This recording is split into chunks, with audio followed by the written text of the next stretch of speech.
நண்பர்கள் அனைவருக்கும் வணக்கம். இன்றைக்கி நம்ம மாடி தோட்டத்துடைய ஒரு அப்டேட் வீடியோ தான் பார்க்க போகிறோம். எப்போவுமே வந்து பார்த்தீங்கன்னா ஜூன் 15க்கு மேலே நம்ம ஆடிப்பட்டத்துக்கான வேலையை ஆரம்பிச்சிருவோம். இந்த வருஷம் திடீர்னு ரொம்ப வெயில் அதிகமாக இருக்குது, திடீர்னு மழை பெய்யுது, உடனே திருப்பி நல்லா வெயில் அடிக்க ஆரம்பிச்சிருது. சரி, இந்த நேரத்தில் நம்ம ஆடிப்பட்டத்துக்கான வேலையை ஆரம்பிக்க வேணாம், இன்னும் கொஞ்சம் தள்ளி போடலாம் அப்படின்றதுக்காக தான் இன்னும் வெயிட் பண்ணிகிட்டு இருக்கேன். அதனால தான் நம்ம சேனலில் இன்னும் ஆடிப்பட்டத்துக்கான அப்டேட் வீடியோ எதுவுமே வரல.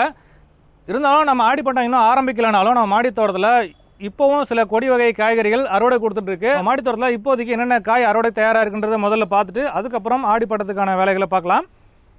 இப்போ பார்த்தீங்கன்னா தெரியும், உங்களுக்கு போன மாதமே ஒரு வீடியோ பதிவு பண்ணியிருந்தேன். நம்ம மே மந்த் ஃபுல்லாகவே ஊரில் இல்லை, இருந்தாலும் சில செடிகள்லாம் முளைச்சிருக்கு அப்படின்னு சொல்லிட்டு அந்த தானாக முளைச்ச சில செடிகள்லாம் கூட வந்து பார்த்தீங்கன்னா ஓரளவுக்கு பராமரிப்பு செஞ்சு இப்போ வந்து பார்த்தீங்கன்னா அறுவடை கொடுக்க தயாராக இருக்குது. அது என்னென்ன செடின்றதை முதல்ல பார்த்துடலாம்.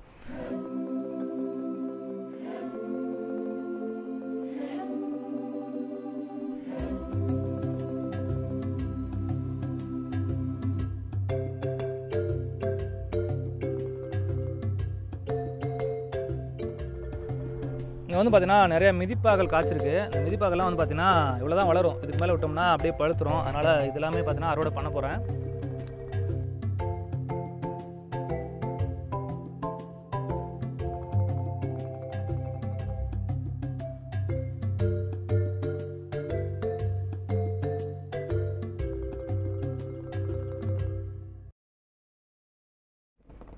இந்த மிதிப்பாகல் வந்து ரொம்ப குட்டி குட்டியாக இருக்கும், அதை தேடி பறிக்கிறது ரொம்ப கஷ்டம். இப்போ தேடி பறிக்காமல் நம்ம விடுறது தான் அப்படியே பழுத்து கீழே கொட்டிடுது.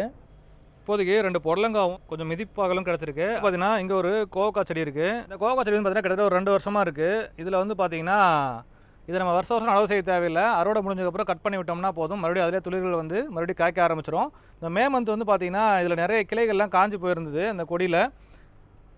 இருந்தாலும் அப்படியே விட்டுருந்தேன். இப்போ வந்து பார்த்தீங்கன்னா கொஞ்சம் மழை பெஞ்சதுக்கப்புறம் மறுபடியும் இது வந்து பார்த்தீங்கன்னா துளிர்கள் வர ஆரம்பிச்சாச்சு. துளிர்கள் வந்து இதில் பிஞ்சு வைக்க ஆரம்பிச்சிருக்கு.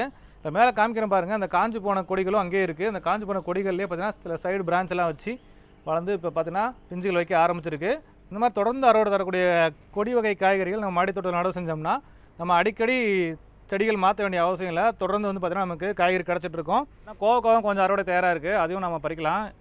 அவ்வளோதான். இப்போதைக்கு ஒரு 2 பொடலங்காய், கொஞ்சம் மிதிப்பாகல், கொஞ்சம் கோவக்காய் கிடச்சிருக்கு, ஒரே ஒரு வெண்டைக்காய் கிடச்சிருக்கு. இந்த சம்மரில் எதுவுமே பெருசாக நம்ம விதைக்கலனாலும் தானாக முளைச்ச சில செடிகள்லேருந்து ஓரளவுக்கு நமக்கு அறுவடை கிடச்சிருக்கு. தொட்டி பார்த்தீங்கன்னா உங்களுக்கு எம்டியாக தான் இருக்குது. ஆனால் பார்த்தீங்கன்னா இங்கே ஒரு பாகற்காய் செடி இருக்குது. இது வெள்ளை பாகற்காய் செடி. உங்களுக்கு ஏற்கனவே நான் வந்து பார்த்தீங்கன்னா போன வருஷம் அதுக்கு முன்ன வருஷம் தொடர்ந்து வந்து பார்த்தீங்கன்னா இந்த தொட்டியில் வந்து ஒரு வெள்ளை பாகற்காய் செடி முளைச்சிட்டே இருக்குது. இதுவும் வந்து பார்த்தீங்கன்னா தானாக முளைச்ச செடி தான். இது எப்படி நடக்குது அப்படின்னு பார்த்தீங்கன்னா, நம்ம விதைக்கிடும் போது பழங்கள் பழுத்து அது வெடிச்சதுக்கப்புறம் தான் அதுலேருந்து விதை சேகரிக்கிறோம். அப்படி சேகரிக்கிறதுக்கு முன்னாடி 1-2 விதைகள் இந்த மாதிரி விழுந்துருது. ஆனால் இந்த மாதிரி விழக்கூடிய சில விதைகள் நல்லா முளைச்சி நமக்கு அறுவடை நல்லாவே கொடுக்க ஆரம்பிச்சிருது. இப்போ பாருங்கள், இங்கே வந்து பார்த்திங்கன்னா ஒரு பாகற்காய் செடி இருக்குது. அதில் வந்து பார்த்திங்கன்னா இப்போது எல்லாமே பிஞ்சு வைக்க ஆரம்பிச்சிருச்சு. இது வெள்ளை பாகற்காவா சாதாரணமாக பச்சை பாகற்காவா எனக்கும் டவுட்டாக தான் இருந்தது. பார்த்திங்கன்னா பிஞ்சுகள் நிறைய வச்சுருக்கு. பாருங்கள், எல்லாமே வெள்ளை பாகற்காய் தான். அந்த பிஞ்சுகள்லாம் காமிக்கிறேன் பாருங்கள். மற்றபடி இந்த தொட்டி ஃபுல்லாகவே எம்டியாக தான் இருக்குது பாருங்கள். இனிமேல் தான் வந்து பார்த்தீங்கன்னா தொட்டிக்கு தேவையான செடிகள் நாற்று விட்டு நம்ம நடவு செய்யணும். சரியான வெயில் காலத்தில் இந்த செடி முளைச்சது. அது எந்த அளவுக்கு வெயில் தாக்கு பிடிச்சி வருமா என்னென்னு டவுட்டாக தான் இருந்தது. மே மாதம் நம்ம ஊர்லேயும் இல்லை, நம்ம வெளியூர் போயிருந்தோம். இந்த இடத்துல பார்த்தீங்கன்னா ஒரே ஒரு கயிறு மட்டும் கட்டி இந்த பந்தலுக்கு விட்டு போயிருந்தேன். அழகாக ஏறி பந்தலில் படந்து இப்போ பிஞ்சுகள் வைக்க ஆரம்பிச்சிருச்சு. அடுத்து பார்த்தீங்கன்னா நம்ம தோட்டத்தில் இப்போது கொத்தமல்லி விதைச்சிருக்கேன். கொத்தமல்லி பார்த்தீங்கன்னா அங்கே பாருங்கள், இந்த தொட்டியில் விதைச்சிருக்கேன். எல்லாம் முளைச்சி வந்திருக்கு. கிட்டத்தட்ட வந்து பார்த்தீங்கன்னா ஒரு 2 இன்ச்சில் தான் வந்திருக்கு. இது எல்லாமே பார்த்தீங்கன்னா நெட்டு போட்டு மூடி வச்சுருக்கேன். ஏன்னா இந்த கொசு மாதிரி இருக்கக்கூடிய பூச்சிகள் வந்து பார்த்தீங்கன்னா போயிட்டு நிறைய இந்த இலைகளை தொலைச்சிருது. அதனால் வந்து பார்த்தீங்கன்னா பயன்படுத்துறது முடியறதில்ல. அதுக்காக தான் பார்த்தீங்கன்னா இது மாதிரி வலையெல்லாம் போட்டு மூடி வச்சுருக்கேன். இந்த தொட்டிலும் பார்த்தீங்கன்னா உங்களுக்கு கொத்தமல்லி தான் இருக்குது. இது வந்து பார்த்தீங்கன்னா கிட்டத்தட்ட அறுவடை தயாராக இருக்குது. இது நான் உங்களுக்கு காமிக்கிறேன் பாருங்கள்.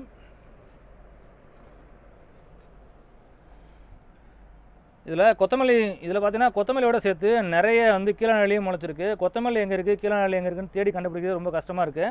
இப்போ நான் உங்களுக்கு பிடிங்கி காட்டுறேன் பாருங்கள். இன்னும் வந்து பார்த்தீங்கன்னா இது இன்னும் கொஞ்சம் வளரணும். இப்போதைக்கு பாருங்கள், இப்போதைக்கு இவ்வளோ தான் வளர்ந்துருக்கு. இன்னும் வளரணும். ஃப்ரெஷ்ஷாக பறித்து நம்ம சமைக்கும்போது அதோட ஸ்மெல்லும் டேஸ்ட்டும் ரொம்பவே நல்லாயிருக்கும். அவ்வளோதாங்க, நம்ம மாடி தோட்டத்தோடைய ஜூன் மந்த் எண்டு அப்டேட்டை பார்த்தீங்க.